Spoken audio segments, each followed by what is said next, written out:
Dark web का नाम तो सुना ही होगा, जिसे डीप वेब के नाम से भी जाना जाता है। डार्क वेब इंटरनेट का वो हिस्सा है जिसमें हर तरह की गैरकानूनी एक्टिविटी किया जाता है। यहाँ पर ड्रग्स से लेकर वेपन तक, इंसान की चमड़ियों से लेकर खुद इंसान तक वो हर चीज बेचे जाते हैं। और यहाँ पर बच्चों को भी सेक्सुअली टॉर्चर करके उसकी वीडियो अपलोड करते हैं। और यहाँ पर ये भी डिस्कस होते हैं कि लोगों को टॉर्चर करने के कौन कौन से नए तरीके हैं, जिसमें से इंसान का कौन सा बॉडी पार्ट सबसे टेस्टी होता है, या फिर इंसान की चमड़ियों से बैग कैसे बनाया जाए। ऐसे ही हजारों डिस्कस किए जाते हैं। तो चलिए जानते हैं इंटरनेट का छुपा हुआ डार्क वेब के बारे में।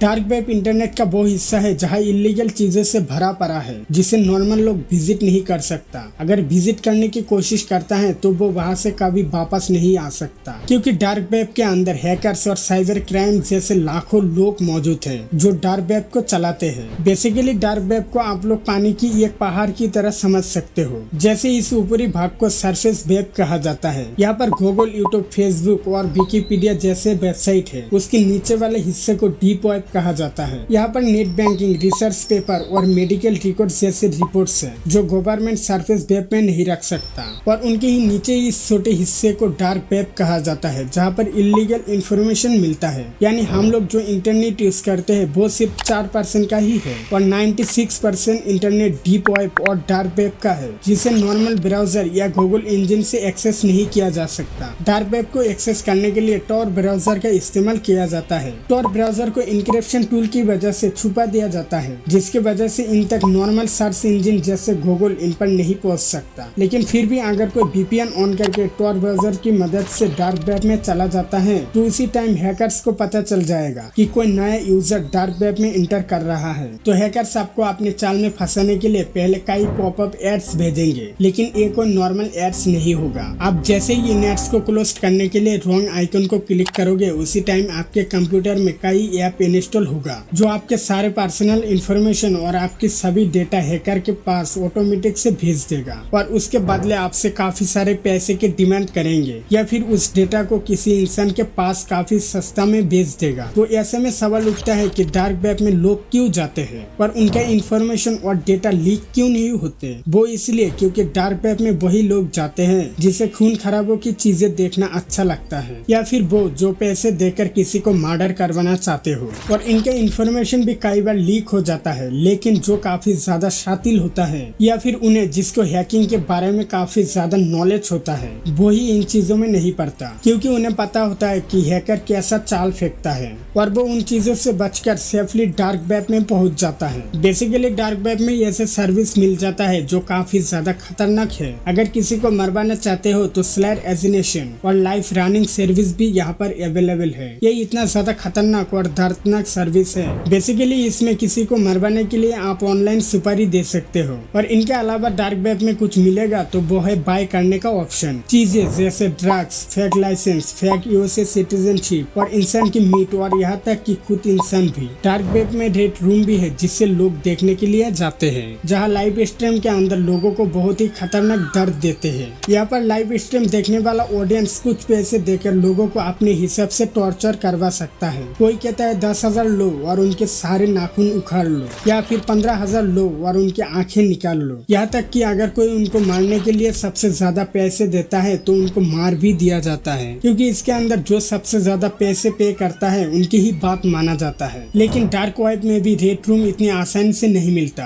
और तभी आप एंटर कर सकते हो जब कोई आपको इन्विटेशन देगा। लेकिन उसके बाद भी एंटर करने से पहले आपको बिटकॉइन में पेमेंट करना होगा, क्योंकि बिटकॉइन एक ऐसा वर्चुअल करेंसी है जिसे ट्रेस नहीं किया जा सकता। मान लो कि कोई व्यक्ति डार्क वेब से कुछ बाय करता है बिटकॉइन से, तो उसका ट्रांजैक्शन उसके पास तक कोई ट्रेस नहीं कर पाएगा। इसीलिए डार्क वेब में लोग बिटकॉइन से चीजें खरीदता है ताकि उसको ट्रेस करके हैकर उनके बैंक अकाउंट में न घुस पाए, क्योंकि बिटकॉइन जैसे क्रिप्टो करेंसी ब्लॉकचेन टेक्नोलॉजी को यूज करते हैं। ब्लॉकचेन जो कि एक ब्लॉक से बनी चेन की तरह होता है, जिसमें हर ब्लॉक्स के अंदर ये कॉइन किसको भेजा, किसको रिसीव होगा, भेजने वाले के पास वो कॉइन कहाँ से आया, वो सारे इंफॉर्मेशन होती है। और हर ब्लॉक्स पर होती है उनका एक हैश कोड जो किसी फिंगरप्रिंट की तरह ही काम करता है। अगर आपने बिटकॉइन से कुछ खरीदा और हैकर उस बिटकॉइंस को ट्रेस करना चाहते हैं तो उसे पहला ब्लॉक खोलना पड़ेगा, और अगर उसने पहला वाला ब्लॉक खोल भी लिया उसके बाद उसे वो ब्लॉक खोलना पड़ेगा जिससे वो ब्लॉक आपके पास आया था। मतलब हैकर्स उस बिटकॉइंस को ट्रेस करना चाहते हैं तो उस बिटकॉइंस के अब तक की सभी हिस्ट्री खोलनी पड़ेगी। लेकिन ऐसा करते करते अगर वो सभी ब्लॉक्स को खोल कर सबसे आखिरी वाले ब्लॉक तक नहीं पहुंचता तब तक उसे वो बिटकॉइंस नहीं मिलेगा। इसीलिए डार्क वेब पर ट्रांजैक्शन करने का सबसे सेफ तरीका है क्रिप्टो करेंसी के द्वारा, जिससे आपका ट्रांजैक्शन सेफ रहता है और आप डार्क वेब पे आसानी से ट्रांजैक्शन कर सकते हो। लेकिन फिर भी डार्क वेब पे जाना खतरों से खाली नहीं है। अगर कोई फर्स्ट टाइम डार्क वेब में विजिट करता है तो वो डार्क वेब में छुपे हैकरों के चंगुलों में फंसता है, जिससे उसका पर्सनल इंफॉर्मेशन और उनके पूरे जानकारी हैकर के पास चला जाता है। लेकिन इतना ही नहीं, डार्क वेब में कुछ ऐसे चीजें हैं जिसे देखने के बाद आप चाहकर भी डार्क वेब से वापस नहीं आ पाओगे। लेकिन इतने खतरनाक होने के बावजूद भी इस वेबसाइट को कोई गवर्नमेंट बैन क्यों नहीं करता? शायद इसीलिए क्योंकि इसको बनाने वाला और कोई नहीं, खुद अमेरिका देश के मिलिट्री है। तो आखिर अमेरिका ने इस इलीगल वेबसाइट को बनाया ही क्यों? तो मैं आपको बता दूं कि अमेरिका ने इस वेबसाइट को नहीं बनाया क्योंकि डार्क वेब इंटरनेट का ही एक छोटा सा हिस्सा है और डार्क वेब को किसी ने बनाया नहीं है, बल्कि जब से इंटरनेट है तब से डार्क वेब एग्जिस्ट करता है। तो फिर 1990s के दौरान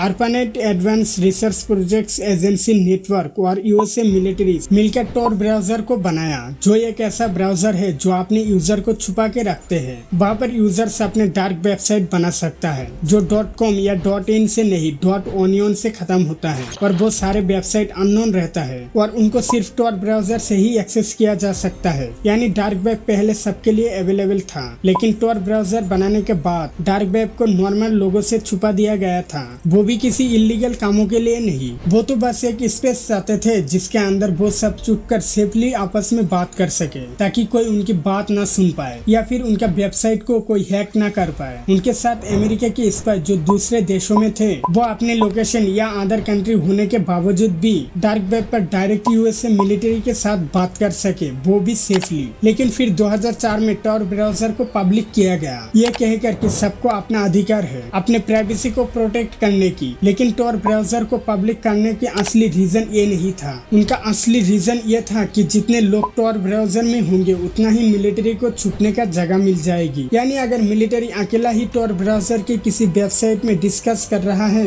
और उनको किसी हैकर हैक कर लेता है तो उनको आसानी से सभी इंफॉर्मेशन मिल जाएगी। लेकिन अगर डार्क वेब में हजारों वेबसाइट और हजारों यूजर्स होंगे तो कोई उनके डिस्कशन को ढूंढ लेता है तो वो खुद ही श्योर नहीं होगा कि ये सच है या झूठ है। लेकिन उन्हें ये अंदाजा नहीं था कि आगे चलकर डार्क वेब इतना ज्यादा खतरनाक हो जाएगा, क्योंकि जैसे ही डार्क वेब नॉर्मल लोगों से छुपता गया वैसे ही वहाँ पर ड्रग्स, किडनैपिंग, मर्डर ये सब काले कामों से भर गया। अभी के टाइम में डार्क वेब के कंटेंट में 90% हिस्सा इलीगल है या काफी ज्यादा भयानक है। लेकिन फिर भी ऐसे वेबसाइट को बैन क्यों नहीं किया जा रहा? क्योंकि इसे बैन करना इम्पॉसिबल है। दरअसल डार्क वेब के ब्राउजर बहुत सारा रिलेस यूज करता है, यानी कि वो एक यूजर की आईपी एड्रेस को छुपाने के लिए 3 डिफरेंट आईपी एड्रेस से कनेक्ट करवा कर फिर उसे सर्वर से कनेक्ट करवाते हैं, और इसीलिए डार्क वेब को कोई बैन नहीं करवा सकता।